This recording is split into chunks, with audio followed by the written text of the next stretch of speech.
Hello, I'm Ian Bowyer. This is the Green Jumper podcast with Marcus Alton. If he's coming on, give him my love. Yes, I'm Marcus from the tribute website brianclough.com, and in this episode we're going back to May 1980 and Brian Clough's second European Cup final with Nottingham Forest. And the lead up to the match in Madrid against the German side Hamburg was conducted in typical Clough fashion. He took the players away for a sunshine break in Mallorca. We regarded European competitions, the few days we got off, as a holiday.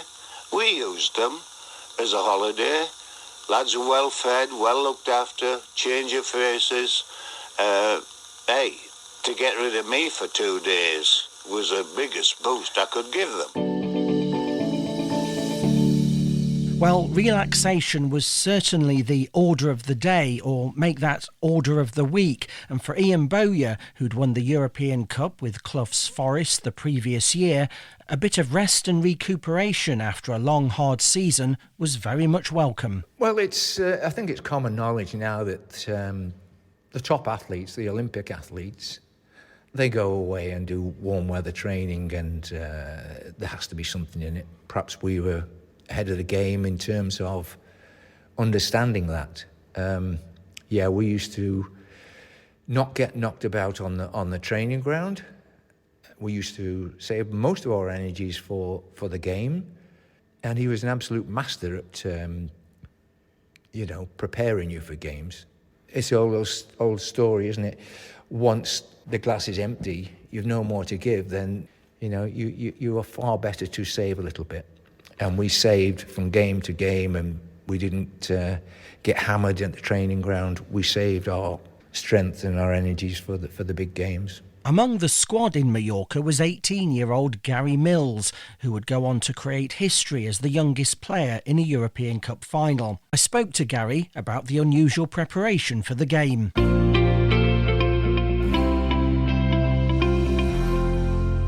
And of course, it culminated in you playing in the second European Cup final, and shall we say a very relaxed preparation for such a big game. I like it, Marcus. I like how you say that. It certainly was. But it was his way of relaxing us, taking our minds off it, getting us away from all the press and all the headlines and everything. So we were sat on a beach and we was having a few beers and not really thinking about the following week when the game was coming around. And all I can say is genius, absolute genius from the management of doing that. Again, not realising that was the case at the time, really. And he was way ahead of his time when doing things like that. And, again, obviously everyone have heard this many times, but we never trained once that week. In fact, we hardly trained when we actually got to Madrid. Where Schultz, I trained Schultz, as everybody knows, on a roundabout in Madrid. So you couldn't make it up, could you? Really couldn't. It was you taking shots at Peter Shilton, was it, on the traffic? Yeah, myself and Jimmy Gordon. And the gaffer said, young Millsy, go and get that bag of balls and go and train Peter, because Peter wants to train. And so me and Jimmy Gordon were on this roundabout, and he was throwing balls to me and I was volleying them to Schultz. For Martin O'Neill, patience certainly paid off. He'd been left devastated after being left out of the team for the 1979 final. But that changed a year later, and this is what he told me. Well, the only way you get over the disappointment is that actually if you participate in another one. And by 1979, the chances of Nottingham Forest going back to win another European Cup would be there would be few, I think, that would have thought that could have happened. And for instance, Archie Gemmell missed out as well too. And Archie was transferred to Birmingham City a couple of months later. So from that viewpoint, Marcus, it it was really disappointing because you never think you're going to get a chance again. But you did play, obviously, in the 1980 European Cup final, and it was actually at half-time in that match that you got the praise that you'd been seeking all that time. What actually happened? What had happened? We'd come in. John had given us the lead. John Robertson had given us the lead, and we were doing fine. But we know, that Hamburg, with all the players that they had at their disposal, would be coming really at us, particularly strongly in the second half for this equaliser. And I think the club was venturing to make some sort of positional change at the time. Not exactly sure what it was, but and I kind of semi-volunteered to go into this position that he was looking for. And that's when he said, "No, son, I'm sorry, I'm very poor at doing his accent. It was, no, son," he said, "you're doing brilliantly where you are." And Marcus, what a lift that gave you, for the second half. It's just those words coming from him, like an adrenaline lift coming right through your body again, and thinking, well, wow, this is great. He actually thinks you're doing really well. Yes. I think in your marvellous tribute at the memorial service, you said that once he'd given you that encouragement, it was as if your heart would burst with the enthusiasm and energy to play for him. Absolutely. And I not just me, but I've felt that in spades, I have to say. But it's the same with all the players. We were looking for that approval from him. It was as if he was the godfather of football. He knew everything about the game. He knew us inside out. And you just wanted to sit at his right-hand table. That was really about it, I think. Another player keen to gain Clough's approval was John Robertson, who scored the winning goal. When I interviewed him for the Green Jumper, I showed him a classic photo taken moments after his shot beat the goalkeeper. When you think of that photo, which I've got here, of your hands in the air on the front of that programme there, can you remember what went through your mind? It's just that I've scored. I remember as I hit it thinking, it's got a chance. And it swerved away from the goalkeeper, hit the post and went in. And I remember turning around with my hands in the air and saying I scored. But soon, I got surrounded with the boys, as you see there in that picture. Yeah.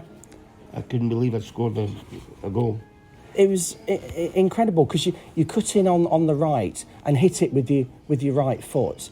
And unlike some left wingers, you really did have a fantastic right foot as well, didn't you? Well, that's because I was right-footed. Seriously. Yeah.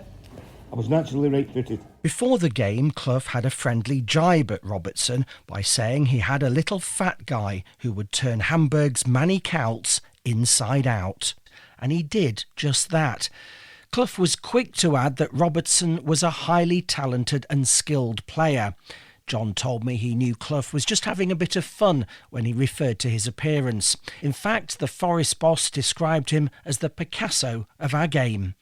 Just to revisit that Cloughie quote in full, he said that give him a ball and a yard of grass and he was an artist, the Picasso of our game. How did you feel when he said things like that? Oh, absolutely fantastic. A man of his stature and reputation in the game, to think I was a good player was really, really great. He came to me one Saturday and said, "You've got to get these spectators off my back," because there was a certain section of spectators giving him some stick before he'd actually touched the ball.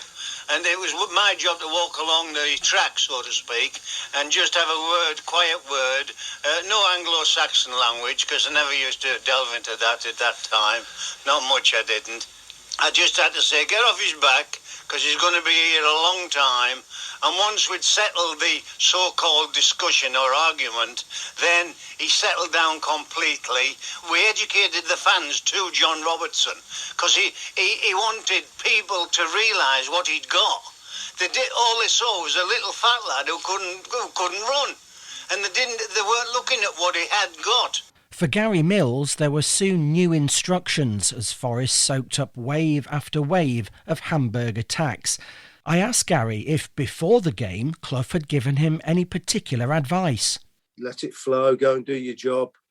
You know what your job is. I was playing up front with Gary Birtles, and after 10 minutes, I was told to come back and play in midfield, and we'd never ever. So I go and do my job, but I didn't know what my job was to go back into midfield.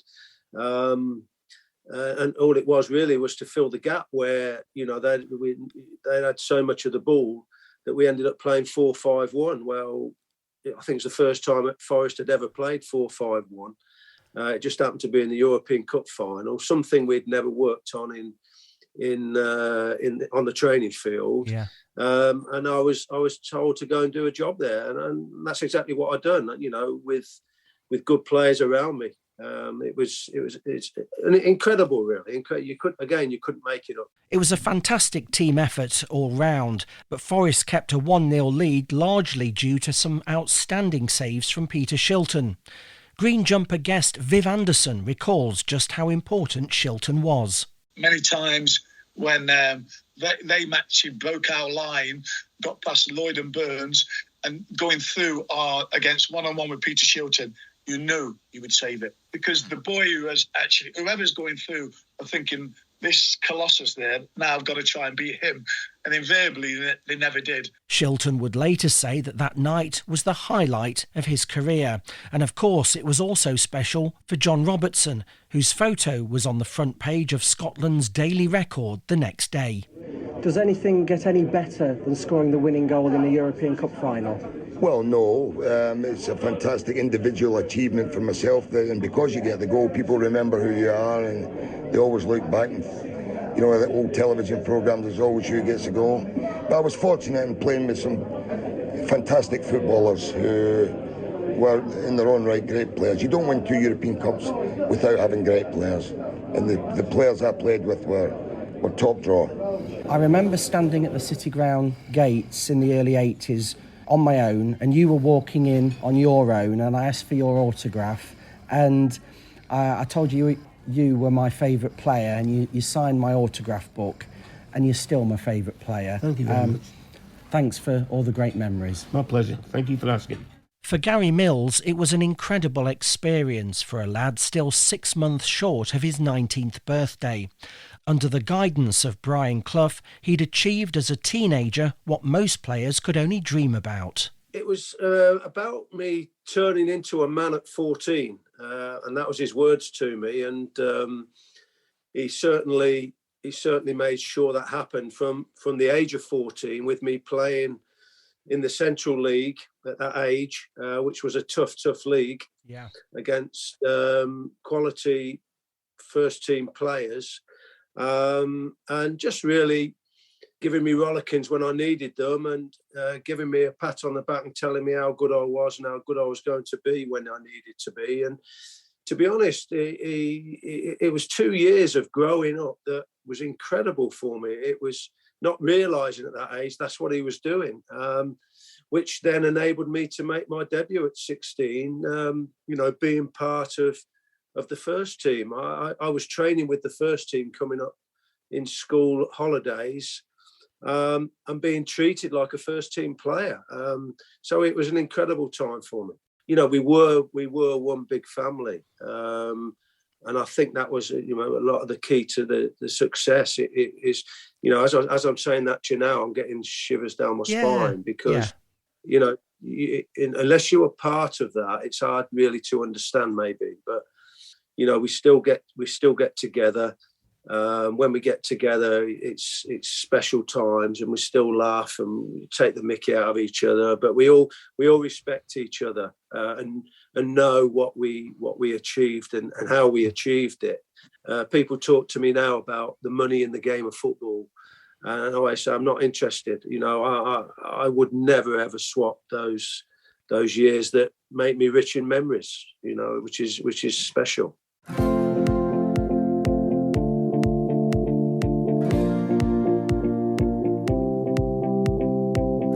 Some wonderful memories there from May 1980, and you can hear the full interviews with John Robertson, Gary Mills, Martin O'Neill, Ian Bowyer and Viv Anderson in the Green Jumper back catalogue. Just have a scroll through and you'll find some fantastic stories.